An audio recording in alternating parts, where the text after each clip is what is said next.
आज ये जो कार्यशाला है 3 अक्टूबर से 17 अक्टूबर, role of puppetry in education in regard of national education policy, यह समाप्ति की ओर अग्रसर है। हमारा एक तरह से वैलिडेटरी एक सेशन ये जो चल रहा है, और मुझे तो ऐसा लग रहा है कि जैसे आप लोग, मुझे भी लग रहा है कि 2-3 दिन पहले ही आप लोग आए, कि जब आप लोग 3 अक्टूबर से आ रहे थे, और मैंने इस वर्कशॉप में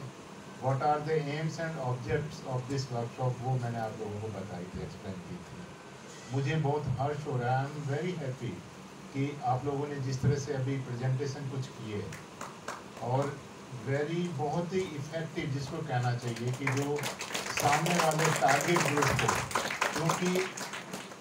पपेट्री है that is for the primary school students, उनको किस तरह से प्रभावी रूप से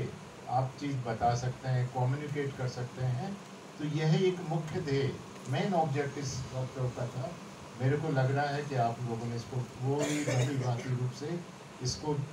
जाना है, और इसको आप भविष्य के अंदर अपने स्कूल में कर पाएंगे। जैसा कि मैंने बताया कि चूँकि टारगेट ग्रुप ही प्राइमरी स्कूल के छोटे बच्चे हैं, मैं कई बार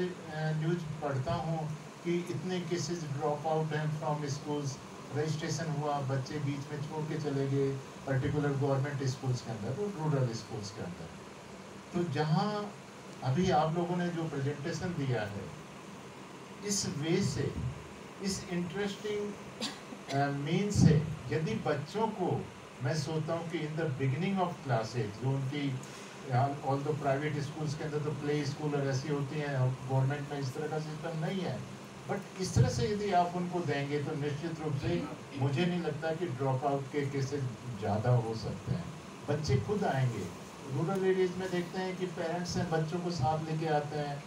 तो फिर वो जाने की जिद करते हैं घर पे कि आज नहीं जाऊंगा, कल नहीं जाऊंगा। लेकिन इस तरह से यदि आप लोगों ने उन लोगों को, बच्चों को सिखाया, बताया, तो निश्चित रूप से बच्चों के लिए ये ड्रॉप आउट के जो केसेज हैं स्कूल में नहीं होंगे। मैं आप सभी का पुनः अभिनंदन करता हूँ कि आप लोगों ने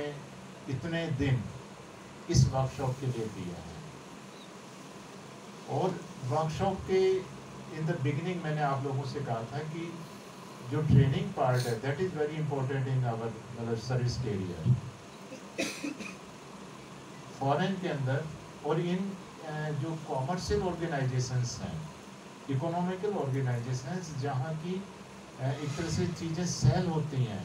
वहाँ मैंने देखा है कि जो ट्रेनिंग्स हैं पीपल्स पे करके लेते हैं। इवन मैंने इंश्योरेंस कंपनी जो LIC वगैरह जो आप लोगों इंश्योरेंस कराते हैं, वहाँ जो इनके DO, इनके agents, you will surprise to know कि इनिशियली वो पे करते हैं for training, so by that they can enhance their knowledge and their practice, how to get that better job, मतलब एक तरह से बिजनेस इस तरह के लिए करते हैं। लेकिन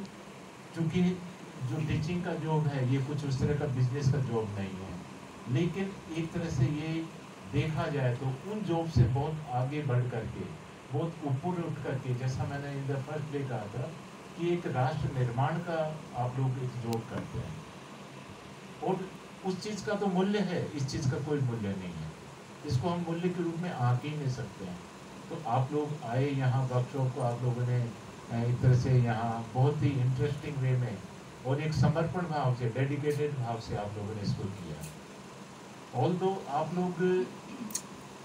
काफ़ी सालों की आप लोगों की सर्विसेज है, आप लोग टीचिंग का जॉब कर रहे हैं, लेकिन जैसा मैंने कहा था कि लर्निंग के लिए लाइफ का कोई भी एज है, कोई भी एक तरह से कहना चाहिए कि जहाँ का हमारा स्तर है उसमें हमेशा सीमाएं खुली हुई रहती हैं कि हम कहाँ किस तरह से सीख सकें, और सीखने में भी अपने से रिलेटेड चीज़ सीखें हम। जैसा कि बच्चों को अभी, जैसा हमारा जो देखा जाए तो हमारी बहुत जो सांस्कृतिक विरासत है बहुत ही समृद्ध है इस देश की। एक स्टेट में भी हम देखें तो कितनी समृद्धता है,